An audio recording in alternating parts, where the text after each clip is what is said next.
నమస్తే అండి, అందరూ ఎలా ఉన్నారు? నేనైతే బాగానే ఉన్నాను. సో వీడియోలో ఈ top full cutting and stitching క్లియర్గా బిగినర్స్ కూడా అర్థమయ్యేలాగా ఈజీగా చెప్తానండి. నేను కూడా బిగినర్ నుంచే నేర్చుకున్నాను కాబట్టి మీకు ఈ వీడియో చూడడం వల్ల ఇంకా బాగా హెల్ప్ అవుతుంది అనమాట. సో వీడియో అయితే ఎక్కడ కూడా స్కిప్ చేయకుండా లాస్ట్ వరకు చూడండి. అప్పుడే మీకు ఈ టిప్స్ అండ్ ట్రిక్స్ అనేవి అర్థమవుతాయి అనమాట. అండ్ ఆ ఫినిషింగ్ కూడా ఎలా వచ్చిందో మీకు నీట్గా తెలుస్తుంది.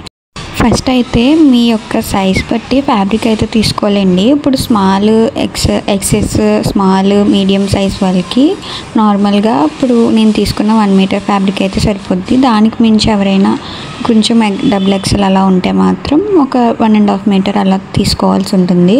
సో ఫస్ట్ క్లాత్ అయితే నీట్గా 4 ఫోల్డ్ వేసేసుకోవాలండి. ఓపెనింగ్ సైడ్ వచ్చేసి మన వైపు పెట్టుకోండి, క్లోజింగ్ వైపు వచ్చేసి అటు సైడ్ పెట్టుకోండి, లేదంటే రివర్స్గా పెట్టుకున్నా ఓకే, మీకు ఏది ఈజీ అనిపిస్తే అదనమాట. ఫస్ట్ యొప్పటి మెజర్మెంట్ వచ్చేసి నేను 12 ఇంచెస్ అయితే తీసుకున్నాను. మీరు కూడా 12 ఇంచెస్ అయితే సరిపోతుంది. ఒకవేళ మీరు ఇంకా కొంచెం డౌట్ఫుల్గా ఉంటే కనుక మీ బస్ట్కి 1 ఇంచ్ కిందకి తీసుకుంటే కరెక్ట్గా మీకు మెజర్మెంట్ అనేది క్లియర్గా వచ్చేస్తుంది అనమాట, కరెక్ట్ ఫిట్టింగ్తో.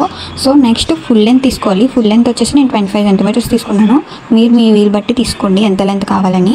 ఫుల్ లెంత్ వచ్చిన పార్ట్ ఉంటుంది కదా, అది మెజర్ చేసుకుంటే నాకు 13 సెంటీమీటర్స్ వచ్చింది. అదే 13 సెంటీమీటర్స్తో కింద ఇంకో లేయర్ అయితే నేను మెజర్ చేసేసుకున్నాను.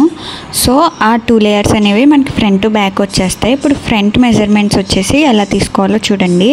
అండ్ దాని యొక్క లెంత్ విడ్త్ అయితే మెజర్ చేసుకోండి ఫస్ట్, మీకు సరిపోతుందా లేదా అని. తర్వాత నేను 6.5 ఇంచ్ వచ్చి ఫుల్ షోల్డర్ తీసుకున్నాను. సేమ్ 6.5 ఇంచ్ ఆర్మ్ డౌన్ కూడా తీసుకున్నాను అనమాట. మీరు సేమ్ తీసుకోవచ్చు, లేదంటే మీ చెస్ట్ మెజర్మెంట్కి +5 అయితే చేసుకోండి. అప్పుడు కరెక్ట్ ఫుల్ లెంత్ షోల్డర్ అనేది వచ్చేస్తుంది అనమాట. ఇదొక ట్రిక్ అండి. అండ్ నెక్స్ట్ ఆర్మ్ రౌండ్ అయితే నీట్గా తీసుకోండి. ఆర్మ్ రౌండ్ తీసుకునేటప్పుడు పక్కన 1 ఇంచ్ అనేది కొంచెం క్రాస్గా పెట్టుకొని తీసుకోండి, అప్పుడు కరెక్ట్గా ఫిట్ అయి ఉంటుంది. తర్వాత చెస్ట్ మన ఫుల్ చెస్ట్ ఎంత ఉందో దాన్ని /4 తీసుకొని మార్క్ చేసుకోండి. కింద నా నడుము కొలత కూడా మీకు ఇప్పుడు ఒకవేళ 24 ఇంచెస్ అనుకోండి మీ నడుము మొత్తం రౌండ్, దాన్ని 4 భాగాలు చేస్తే ఎంత 7 ఇంచెస్ వస్తుంది. 7 ఇంచెస్కి మార్క్ చేసుకొని దానికి 1 ఇంచ్ ఆర్ 2 ఇంచెస్ అనేది ఇది పెట్టుకోవాలి, ఖర్చు పెట్టుకోవాలన్నమాట. సో అలా మీ రౌండ్ ఎంత ఉందో చూసుకొని దాన్ని /4 చేసుకోవాలి. తర్వాత పైన ఆలియా కట్ మోడల్ కాబట్టి పైకి 1 ఇంచ్ అయితే తీసుకొని రౌండ్గా మార్క్ చేసుకోవాలి. షోల్డర్ వచ్చేసి నేను 2.5 తీసుకున్నాను. మీరు 3 కానీ 2.5 కానీ తీసుకోవచ్చు. అక్కడ ఒక మార్క్ 2.5కి మార్క్ చేసేసుకొని అక్కడి నుంచి నెక్కి అయితే మనం మెజర్మెంట్ తీసుకోవాలండి. నేను నెక్ వచ్చేసి 6 ఇంచెస్ తీసుకుంటున్నాను. 6 ఇంచెస్కి ఒక లైన్ తీసుకొని పైకి కిందకి స్ట్రైట్గా అయితే లైన్ తీసుకొని నేను వీ కట్ అనుకుంటున్నాను. మరి స్ట్రైట్ వీ కాకుండా కొంచెం వీ తిరిగేలాగా కొంచెం యూ షేప్ లాగా ఇస్తున్నాను అనమాట. తర్వాత కరెక్ట్గా షోల్డర్కి మిడిల్లో మనం డాట్ అయితే తీసుకోవాలి. ఆ డాట్ కరెక్ట్ షోల్డర్కి మిడిల్లో ఉండాలి. తర్వాత 9 ఇంచెస్కి అయితే ఎండ్ అవ్వాలన్నమాట. ఇటు 1/2 ఇంచ్ అటు 1/2 ఇంచ్ అయితే సరిపోతుంది. అది కొంచెం కర్వ్డ్గా తీసుకుంటే ఏంటంటే మనకు కరెక్ట్గా కర్వ్ అనేది తిరుగుతుందండి. అది సెకండ్ టిప్. ఇక్కడ వరకు చూసారంటే ఈ వీడియోని కొంచెం లైక్ అండ్ సబ్స్క్రైబ్ చేయండి, ఇంకెలాంటి వీడియోస్ అయితే మీకు వస్తాయన్నమాట. తర్వాత కిందున్న ఫుల్ లెంత్ మెసేజ్ చేసుకుంటే 13 వచ్చింది అన్నాను కదా, అది మీకు రాసి చూపిస్తున్నాను అనమాట. సేమ్ 13 ఇంచెస్తో ఫ్రంట్ లేయర్ బ్యాక్ లేయర్ అయితే నేను క్రియేట్ చేశాను అక్కడ. ఇప్పుడు ఏమైతే మార్క్ చేసుకున్నామో అవన్నీ కూడా యాజ్ ఇట్ ఈజ్ క్లియర్గా అయితే కట్ చేసుకోవాలి. కటింగ్ చేసుకునేటప్పుడు క్లాత్ అయితే జరపమాకండి, జరిపితే మళ్ళీ ఎగుడు దిగుడు వచ్చే ఛాన్సెస్ ఉంటాయి. సో నీట్గా కింద నుంచే మనం కటింగ్ అయితే చేసుకోవాలి. ఈచ్ లేయర్ ఏ లేయర్కి ఆ లేయర్ అయితే కట్ చేసేసుకోండి నీట్గా. ఇంకా ఇలాంటి కటింగ్ అండ్ స్టిచ్చింగ్ వీడియోస్ కావాలంటే ఖచ్చితంగా కామెంట్ చేయండి. ఏ వీడియో కావాలి, ఎలాంటి మోడల్ కావాలని ఖచ్చితంగా వీడియో నేను ట్రై చేస్తాను చేయటానికి.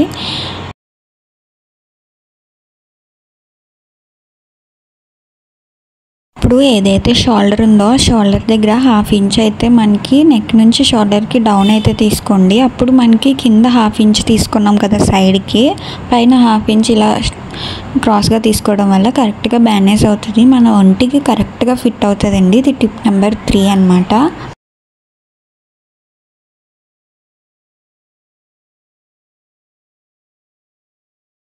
ఇప్పుడు ఓన్లీ ఫ్రంట్ పార్ట్ ఒకటే తీసుకొని బ్యాక్ పార్ట్ సెపరేట్ చేసుకోండి. ఫ్రంట్ పార్ట్ ఒకటే తీసుకొని ఆర్మ్ డౌన్ అయితే నీట్గా ఒక 1/2 ఇంచ్ లోపలికి అయితే మార్క్ చేసుకొని నీట్గా దాన్ని కూడా కట్ చేసుకోండి. అలా ఆర్మ్ డౌన్ తీసుకోవడం వల్ల ఏంటంటే ముడతలు అనేవి రాకుండా ఉంటాయి అన్నమాట. అండ్ అలాగే సేమ్ యాస్టీస్ నెక్ ఎలా మార్క్ చేసుకున్నామో అలాగే నెక్ కూడా కట్ చేసుకోండి. మీరు నెక్ మార్క్ చేసుకునేటప్పుడు ఒక 0.5 ఇంచెస్ పైకే మార్క్ చేసుకోండి. ఎందుకంటే మళ్ళీ మనం పట్టీ వేసేటప్పుడు 0.5 ఇంచెస్ మనం లోపలికి మడత పెడతాం కదా, సో అప్పుడు మనకి నెక్ కరెక్ట్గా సరిపోతుంది. 0.5 ఇంచెస్ కరెక్ట్గా ఎక్స్ట్రా తీసుకుంటే. ఇది వచ్చి ఫ్రంట్ పార్ట్ ఇలా వస్తుందండి ఆలియా కట్ మోడల్కి. నెక్స్ట్ వచ్చి బ్యాక్ పార్ట్ కూడా సేమ్ అంతే. దీనికి ఏంటంటే ఇప్పుడు మనం ఓన్లీ షోల్డర్ తీసేసుకొని నెక్ మార్క్ చేసేయడమే. నేను క్యాజువల్గా హ్యాండ్ మార్కింగ్ ఇచ్చేస్తున్నాను, మీరు మార్క్ చేసుకోవచ్చు. అది దగ్గర ఒక 4 ఇంచెస్ కానీ 4.5 ఇంచెస్ కానీ ఉంటుంది. మీరు మార్క్ చేసుకొని కటింగ్ అయితే చేసుకోండి. నాకు ఆ ఇంచెస్ 4.5 ఇంచెస్ అయితే సరిపోతుంది. సో నాకు తెలుసు కాబట్టి నేను అట్లా మార్క్ చేసేసాను ఫ్రీ హ్యాండ్తో. ఇది వచ్చి బ్యాక్ పార్ట్ అండ్ దానిపైన ఇట్లా ఫ్రంట్ పార్ట్ వస్తుంది. ఇప్పుడు ఇందాక ఫ్రంట్ లేయర్ బ్యాక్ లేయర్ అని సెపరేట్ చేసుకున్నాం కదండి, దాంట్లో ఒక లేయర్ అయితే తీసుకొని మనకి హ్యాండ్కి కుర్చీ అయితే పెడుతున్నాం కదా, ఆ హ్యాండ్కి సరిపోయేటట్టు మనకి ఒక బ్యాండ్ ఒక స్ట్రిప్ అయితే తీసుకోవాలి హ్యాండ్కి. సో నేను షార్ట్ హ్యాండ్స్ అలా కుర్చీ హ్యాండ్స్ పెడదాం అనుకుంటున్నాను కాబట్టి నేను దానికి సరిపడా క్లాత్ అయితే అక్కడ తీసుకుంటున్నాను అనమాట. ఆ హ్యాండ్ స్ట్రిప్ని డబుల్ ఫోల్డ్ వేసుకొని కటింగ్ అయితే చేసేసుకోవాలి. కరెక్ట్గా మన హ్యాండ్కి ఎంత లెంత్ తీసుకుందాం అనుకుంటున్నామో నేనైతే 5 ఇంచెస్ తీసుకున్నాను. మీరు 4.5 అలాగైనా తీసుకోవచ్చు, లేదా ఇంకా ఎక్కువ తీసుకోవచ్చు. 5 ఇంచెస్ అయితే కరెక్ట్గా మనకి కుర్చీ అనేది కనపడుతుంది అనమాట. సో 5 ఇంచెస్ అయితే తీసుకోండి. ఇప్పుడు ఏ పార్ట్ ఆ పార్ట్ మనం నీట్గా కట్ చేసేసుకున్నాం కదా, ఇప్పుడు నెక్కి పట్టీ వేయాలి కదా, ఆ నెక్ పట్టీ అనేది మీరు సేమ్ కలర్ క్లాత్ అయినా యూజ్ చేయొచ్చు. మీ దగ్గర అవైలబిలిటీలో వేరే కలర్ వచ్చినా కూడా యూజ్ చేయండి, పర్వాలేదు, ఎందుకంటే లోపలికి వెళ్ళిపోద్ది కాబట్టి. నేనైతే ఈ విధంగా నెక్కి అటాచ్ చేస్తానండి బ్యాండ్. మరి మిగతా వాళ్ళు ఎలా చేస్తారంటే స్ట్రిప్తో జాయిన్ చేసుకుని అయినా చేయొచ్చు, ఇలా కూడా చేయొచ్చు. ఇదైతే ఇంకా ఈజీ, మీకు సేమ్ బర్కం ఎలా అటాచ్ చేస్తామో అలా అటాచ్ చేసేస్తే అయిపోతుంది ఈజీగా. సో ఫ్రంట్ ఉన్న పార్ట్ ఏదైతే మనకు ఒరిజినల్ పార్ట్ ఉంటుందో, అది లైనింగ్ పార్ట్ ఏదైతే బ్యాండ్ వేద్దాం అనుకుంటున్నానో ఆ పార్ట్ డబల్ ఫోల్డ్ చేసి ఆ డబల్ ఫోల్డ్ ఒకే వైపు చూస్తున్నట్టుగా పెట్టుకొని నెక్ అయితే ఈజీగా ఎలా ఉన్నదో అలాగా మనం డ్రా చేసేసుకోవాలి. డ్రా చేసేసుకున్న తర్వాత పక్కన 1.5 ఇంచ్ మనమైతే ఫ్రీ హ్యాండ్తో తీసుకోవచ్చు, లేదంటే 1.5 ఇంచ్ అనేది ఎక్స్ట్రా బర్కం ఎలా తీసుకుంటాం సేమ్ అలాగే తీసుకోండి. తీసుకొని ఏ పార్ట్కి ఆ పార్ట్ అనేది మనం నీట్గా కట్ చేసేసుకోవాలి కింద నుంచి.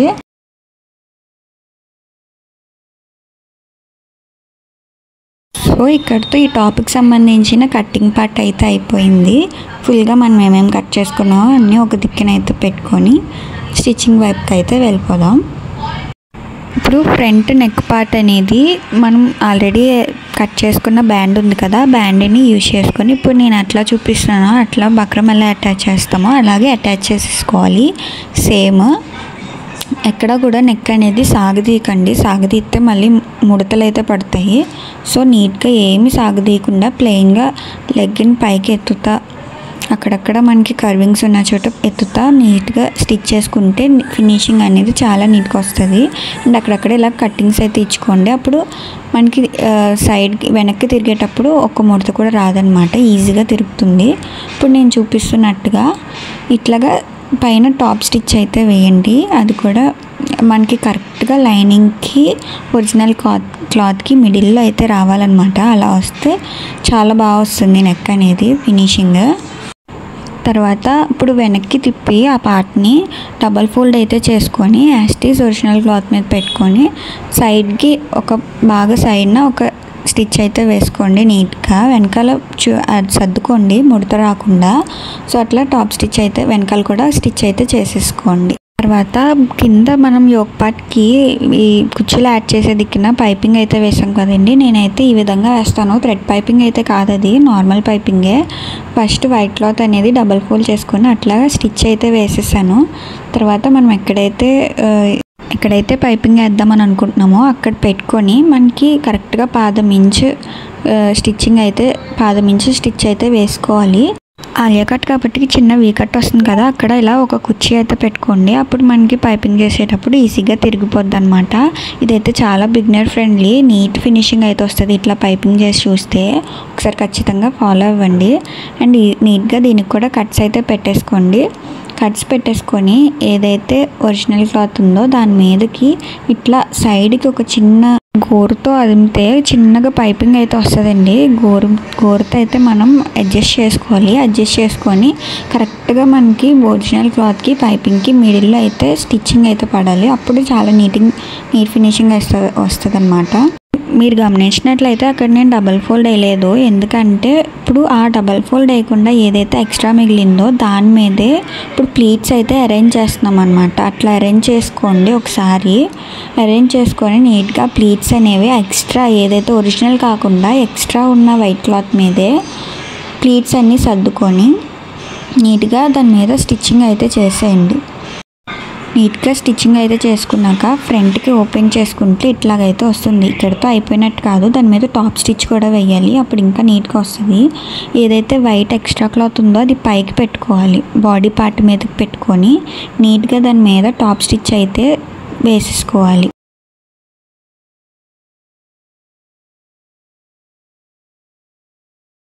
చూసారు కదా, ఇట్లా నీట్గా ఫినిషింగ్ అయితే వచ్చేస్తుంది అనమాట. Front part and back part కూడా సేమ్ ఇట్లాగే యాస్టీస్ స్టిచ్చింగ్ అయితే చేసేసుకోవాలి. ఇట్లా 2 పార్ట్స్ స్టిచ్చింగ్ చేసాక ఫ్రంట్ పార్ట్ ఒరిజినల్ దాని మీద బ్యాక్ పార్ట్ ఒరిజినల్ అనేది ప్లేస్ చేసుకొని షోల్డర్ అయితే స్టిచ్ చేసేసుకోవాలి. డబల్ స్టిచ్ అయితే చేసుకోండి అన్నిటికీ కూడా. ఈవెన్ కుర్చీలు పెట్టిన పార్ట్ నుంచి అన్ని డబల్ స్టిచ్ అయితే వేసుకోండి సెక్యూర్గా ఉండటానికి.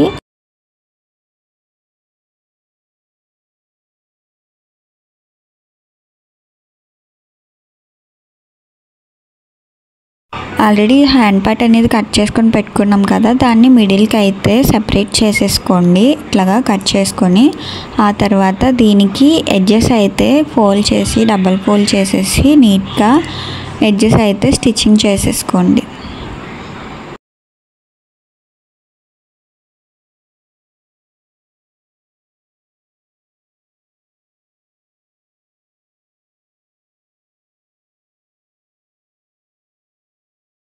ఇప్పుడు మనకి టాప్ యొక్క షోల్డర్స్ ఉంటాయి కదా, షోల్డర్స్ కూడా డబల్ ఫోల్డ్ అయితే చిన్నగా డబల్ ఫోల్డ్ అయితే వేసేసుకొని అది కూడా స్టిచ్చింగ్ అనేది చేసేసుకోండి. డబల్ ఫోల్డ్ చేయాలి, సింగిల్ ఫోల్డ్ కాదు, డబల్ ఫోల్డ్ చేసుకోండి. పోగులు రాకుండా ఉంటాయి అన్నమాట. అప్పుడు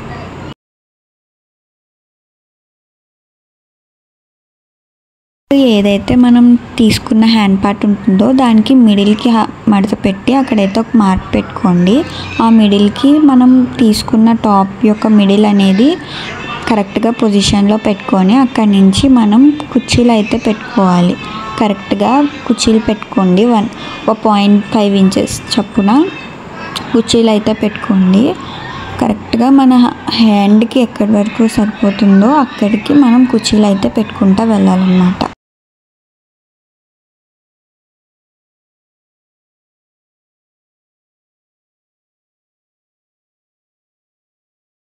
సో అంతే, 2 హ్యాండ్స్ అయితే అటాచ్ చేసేసుకొని ఫైనల్ సైడ్ స్టిచెస్ అయితే వేసేసుకోవాలి. కరెక్ట్గా మన హ్యాండ్స్ నుంచి కింద పార్ట్ వరకు సింగిల్ స్టిచ్ అయితే వేసుకోండి. దీనికి వెనకాల ఎటువంటి థ్రెడ్స్ పెట్టక్కర్లేదు, ఎందుకంటే మనం ఆల్రెడీ మెజర్ చేసుకున్నాం కాబట్టి కరెక్ట్గా ఫిట్టింగ్ అయితే వస్తుంది. సో 2 వైపులా కూడా సైడ్ స్టిచ్ అనేది పర్ఫెక్ట్గా వేసుకోండి. అండ్ ఎక్స్ట్రా ఖర్చు కూడా ఉంచుకున్నారు కదా, దానికి కూడా స్టిచెస్ అయితే వేసేసుకోండి. ఇట్లా 2 వైపులా సైడ్ స్టిచ్ చేసేసుకున్నాక కింద బాటమ్ పార్ట్లో డబల్ ఫోల్డ్ అయితే చేసేసుకొని నీట్గా ఫినిషింగ్ అయితే ఇచ్చేసుకోవాలి. అన్ని దిక్కులా కూడా గుర్తుపెట్టుకోవాల్సింది డబల్ ఫోల్డ్ వేసుకోవాలి, సింగిల్ ఫోల్డ్ కాదు, ఎందుకంటే పోగులు వచ్చే ఛాన్సెస్ ఉంటాయి. డబల్ ఫోల్డ్ వేసుకొని నీట్గా మొత్తం రౌండ్ అంతా ఎటువంటి ముడతలు లేకుండా చేత్తోనే అదుముకొని నీట్గా స్టిచ్చింగ్ అయితే వేసేసుకోవాలన్నమాట. So here is the final output అండి. చూడండి ఎంత బాగా ఫినిషింగ్ అయితే వచ్చిందో కరెక్ట్గా. మనకి ఇలాంటి వీడియోస్ ఇంకా రావాలంటే వెంటనే సబ్స్క్రైబ్ చేసుకోండి. బాయ్.